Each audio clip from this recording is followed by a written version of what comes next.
It's always interesting the types of stories that we tell kids. Thinking specifically of like fairy tales and things like that. They have these really good morals and these good lessons, and there's a reason why we start off with them, although, interestingly enough, a lot of them are different than the original telling of the stories. The story of the Three Little Pigs, for example, is a classic fairy tale about the importance of hard work, firm foundations. It's actually, if we wanted to be honest, you could already see kind of sort of where this is going. Firm foundations and all that. See, we know that story. In this story, there are three little pigs, clearly. One built a house out of straw, one of sticks, and one of bricks. Now, what's interesting here is how many different versions of the same story exist. There are some where the pigs aren't actually pigs, they're actually pixies. And instead of a wolf, you have a fox. Exact same story, different cast of characters. However, what is right about all of these stories, be it pigs or pixies, be it laziness or not laziness, whatever is going on, all of the elements are the same. A house of straw, a house of sticks, and a house for bricks. For the record, my favorite version of the story is a modern retelling called The True Story of the Three Little Pigs, in which we are sympathetic to the wolf of all characters, because he just needed a cup of sugar. That's neither here nor there, though, because even that story has the same elements, one of straw, one of sticks, one of bricks. And of course, we know how this ends. Houses fall down, pigs get eaten, and that's what happens. What is interesting, however, is that we never understand why it is they choose the building materials that they do. Logic for us dictates that, of course, brick is the best building material. We get that. We understand it. It is tough, it is strong, it is sturdy. That's why people use it. Still, to this day, people build structures out of brick. The other houses that got blown down by the big bad wolf were not as sturdy. They were not as firm as the other one. If this is the case, why did the other pigs, who were clearly smart enough to even build houses in the first place, like, we glance over that fact, right? Like, you have pigs building houses, which not only requires, I would assume, thumbs, but it would also say you need to have an amount of intelligence to be able to do this. But we gloss over that. And we don't ever ask why it was they each picked different building materials. See, I have this thought. You see, we don't know the ages of the pigs. And I find that very interesting. Some stories place the youngest with the straw, and the others, the oldest one, he gets the brick, because, of course, with age comes wisdom, all of that stuff.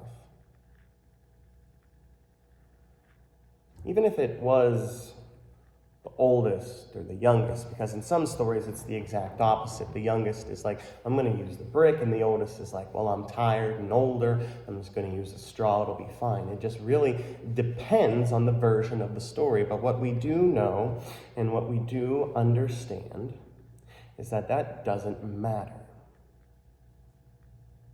Using the brick is a sign of maturity. It shows growth in some ways. So if it's the oldest or the youngest, it shows that they are able to have a mature, rational, logical line of thinking, knowing that they need to use the brick versus anything else. Age doesn't necessarily mean that one is more mature. It means that one is older. Maturity is something that happens with time and with experience. I've been blessed to meet a lot of different people, a lot of different adults. Not all of them are mature. And I don't mean that as a slight. I don't mean that to be nasty. It's just there is a way that one carries themselves, regardless of their age, that shows an amount of maturity. Not age, but maturity.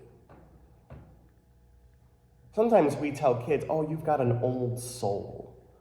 Because kids are sometimes, for whatever reason, good or bad, very mature for their age.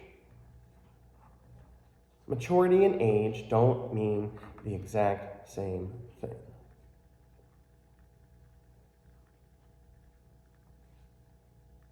Regarding the passage from Genesis this morning, we have the fall of mankind. It's a story that we know.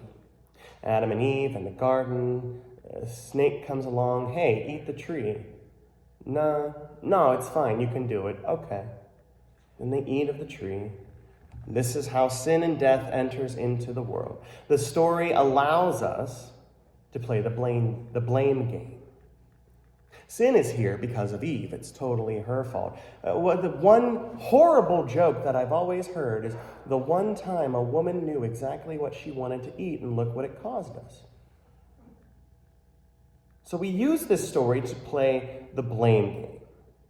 And it totally makes sense, because then if we do that, if we can blame Eve, if we can blame somebody else, sin then is not our problem. Well, it's not my fault I'm like this.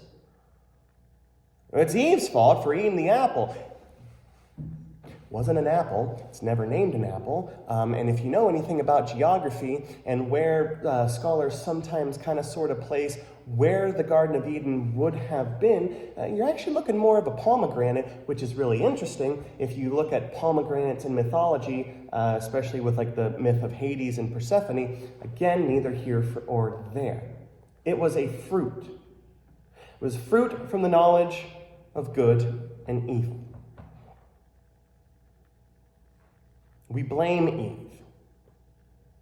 I would suggest that doing so is a very immature reading of the text. The tree was planted in the middle of the garden. It literally had the best looking fruit. The only thing that is said about it is that the tree allows the eater to have the knowledge of good or evil. Again, we don't know what kind of fruit. Banana, apple, pomegranate, pineapple. Pineapples don't grow on trees, but I mean, you get the point. In this mythical garden, of course, a pineapple could be on a tree. We don't know. We just know that the tree looked good. And it gives the eater the knowledge of good and evil. Now, I know that living in a post-fall world, my views on sin and things like that are already distorted. Yet sometimes I can't help but wonder if this isn't that bad of a thing. See, I think that the point of this story is not necessarily the mechanics of where sin comes from, but the fact that people will choose poorly. I can remember being confronted with the notion of choice by watching the classic theological movie, Indiana Jones and the Last Crusade. In which case they're trying to find the Holy Grail. The bad Nazi guy grabs the prettiest looking cup in the world, drinks it, turns into a skeleton, and I believe it's a Templar knight who's guarding everything, simply says he chose poorly. Now, Indiana Jones, because of course it's Harrison Ford, why wouldn't he? He chooses correctly the cup that Jesus used at the Last Supper, and everything is fine. I can't help but wonder what I would choose in that situation. I can't help but think that choice in and of itself is a dangerous thing to have sometimes, because in my mind, knowledge seems good. It's good to know things, and indeed, we understand and recognize that we need to know things. We need knowledge. The problem is that we just don't listen in general. Even when we have the knowledge, everything that we need right in front of us, I can guarantee you it's not going to be enough. What is it we want sometimes? Personal experience. And I can prove this to you right now. Imagine you're walking somewhere. Maybe you're outside in a park. Maybe you're in a building. I don't know. It doesn't matter. And you see a sign that says, "Wet paint, do not touch." What do you do in that situation? Most people that I know would tap it. They would tap it to see, is it actually wet? Sometimes it is, sometimes it isn't. Sometimes it just depends on the time of the day and how long the paint had been on there for. But the point remains the same. You were given clear, very clear instructions not to do something, and yet, for whatever reason, you chose to do it anyway. And the reason that you chose to do it is because maybe you just didn't believe the sign. It's because you know that deep down, personal experience is one of the best ways to gain knowledge, to gain a level of maturity. I'm not saying that sin is a good thing. I would never, ever suggest that. What I am suggesting is that rather than be down and dour about this text, we need to look at it in terms of the human experience. The bottom line of the story is that something bad happened because of the humanity of humans. They made a bad choice. And so deal with it. I mean, if you make a bad decision, that just means that you need to work that much harder to not make the same decision or a similar decision in the future. You now have experience. You know exactly, oh, the thing was bad. I shouldn't have done that. Have you ever played with an electric fence before? Don't judge. I have. It was middle school. We were at a party on a farm, and what we had realized was, if we all held hands and one person grabbed the fence, we could feel this little jolt go through us. And so really it was a lot of science. I was just practicing science. Didn't hurt per se. It felt really weird. And I learned probably shouldn't do that again. And that was fine. Because I had an experience, and I don't necessarily want to repeat that experience in the future. And that, to me, makes sense. Adam and Eve were given a rule, and they broke it. Actions have consequences. We know this. We affirm this. What goes up must come down. For every action, there is an equal, yet opposite reaction. That is how the world functions. Here's the thing about mistakes. When you take one, when you have one, you take your lumps, you pick yourself up, and you move on. Because you have learned something. Once Adam and Eve learned the truth, they were changed. There was no going back to the way the world was. The world changed. They had changed. Everything had changed. In fact, they knew the one shameful secret, apparently, that everyone knew, which was, they were naked.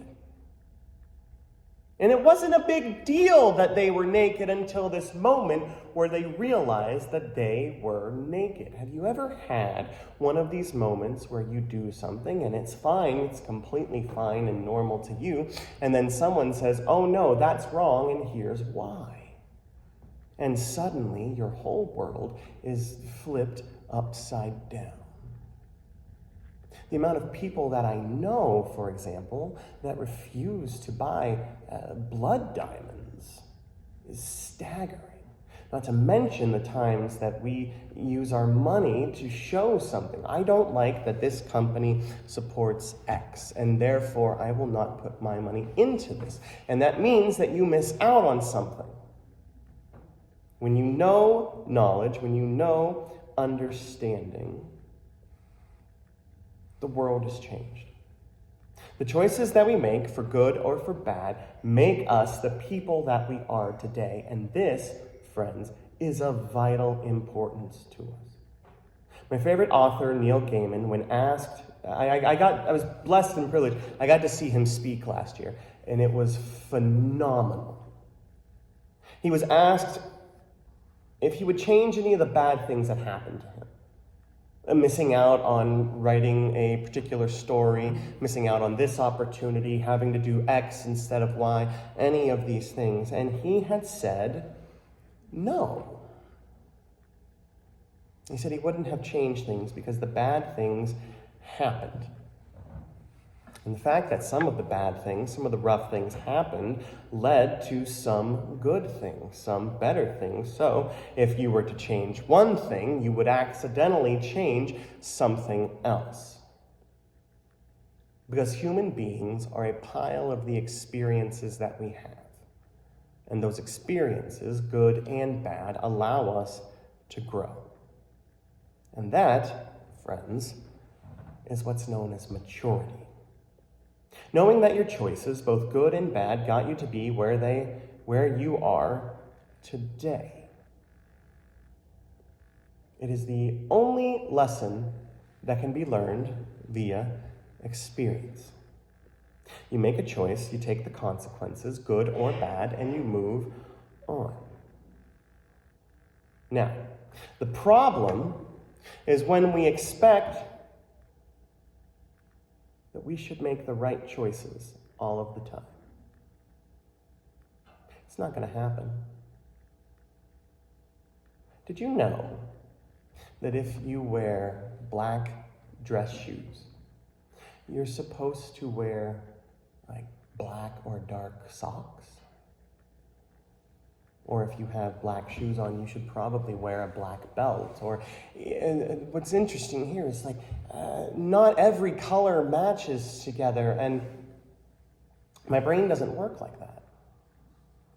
My brain works at, it's early in the morning, these are the first pair of socks that I've grabbed. It doesn't matter if there is a cartoon llama on them. It doesn't matter if they are white as snow, and I'm supposed to wear dress shoes.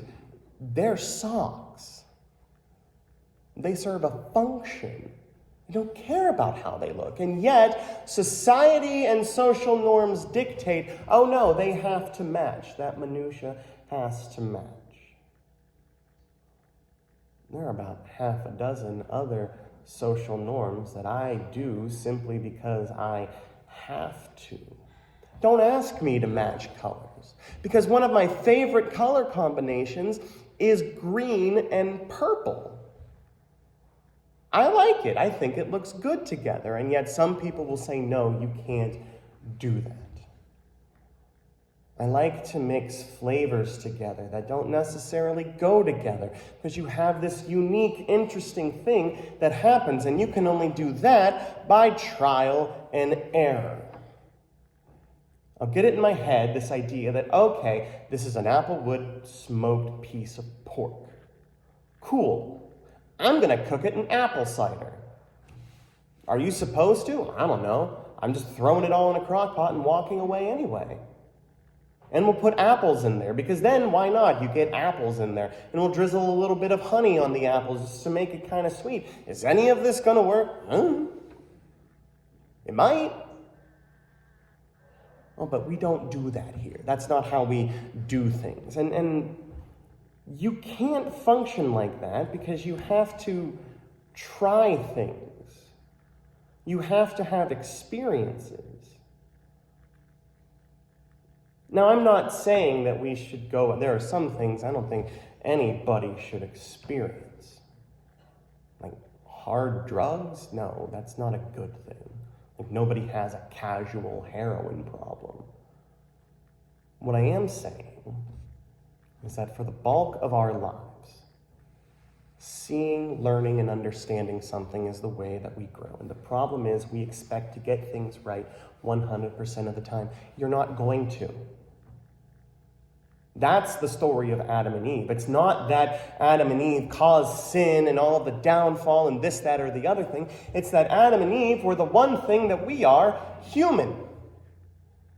And if you have ever touched the wet paint, even though the sign said, don't touch wet paint, you have no business to be mad at Adam or Eve, because they functioned exactly like you function today, and you know better because you have the story saying, yeah, follow the rules. Humans are humans. And oftentimes we are a stiff-necked people, and every once in a while we need to realign our hearts and our minds with the stuff that we already know. Enter the season of prayer and fasting known as Lent. For the next 40 days, we are called to live a sort of fasting life, enjoying various fish fries on Friday. It's the best time of the year to get a good fish sandwich. We take this because, well, it's what Jesus did. And it's hard for us. It's very difficult for us. It's hard to get rid of pieces of our identity that make us who we are. I always have a really bad joke whenever somebody asks me what I'm giving up for Lent, because the whole point of Lent is not necessarily just to say, oh, I'm giving this up. It's that you draw closer to God. And so I always say when someone says, oh, what are you giving up for Lent? Oh, I'm going to start smoking and then give that up. People don't like that joke very much. It's one of the things that people do, though. They say, well, I'm going to try to give up smoking for Lent, or I'm going to not eat chocolate for Lent. I'm going to give up potato chips, or I'm going to go vegan for the next 40 days. All of these different things. And if you do that, great, wonderful. The point of fasting from anything is that you give up something and you replace the something you're giving up with God. Our Lenten story found in Matthew, we have the temptation of Christ. This is why we have this 40-day period. Jesus fasts in the wilderness. He is tired. He is hungry. And then along comes the tempter to tempt him when he is at his lowest, when it happens the most. Right? When you're knocked down so low, you can't tell which way is up. That's typically when the temptation comes, because at that point, we're so beaten and broken down, we just want to take the easy path. When Jesus gets tempted with the one thing that every human wants, all of these things boil down to one simple temptation: an easy life. It would be easy for Christ to make stones become bread. After all, he is hungry. He spent 40 days fasting. He spent 40 days doing nothing but pray. It would be easy for Jesus to have big, flashy, showy faith, like in the second temptation, that he can show off how faithful he is, right? Like, oh, don't you doubt my faith. I jumped off a building because I thought God was going to protect me. It would be easy to go along with the empire. And that's what the third temptation was. All of these things would make one's life very easy. And yet, for whatever reason, Jesus doesn't. I would love to say that I would make the same decisions, but again, white socks with dress shoes here. The amount of times I've touched the paint, even though being told not to, is staggering. Instead, what he does is that he answers every question with Scripture. Now, is Jesus saying that eating is less important than food? Absolutely not. Is he saying that proving your faith is not that important? Not at all. Instead, what he is doing is showing the need to be grounded, to have the foundation, to be able to deal with these things when they come up. It is only because Jesus is grounded and rooted in the very Word of God that he is able to receive the Spirit and to overcome his temptations. He doesn't answer the tempter in a holier-than-thou manner. It's not, I'm better than you, and here's why. It's, yeah, you're wrong. You're just wrong. And here's why you're wrong. And it's one of those, respectfully, you're really wrong, and here's why. It takes a certain level of commitment to grow and to learn, especially when one has made mistakes in the past. It takes hard work. And it has to start somewhere. Somewhere, somehow, sometime, we need to have a strong foundation. This Lenten season, let us not only take times to examine ourselves, but to realign our lives with the God who loves us more than we can possibly imagine. Amen.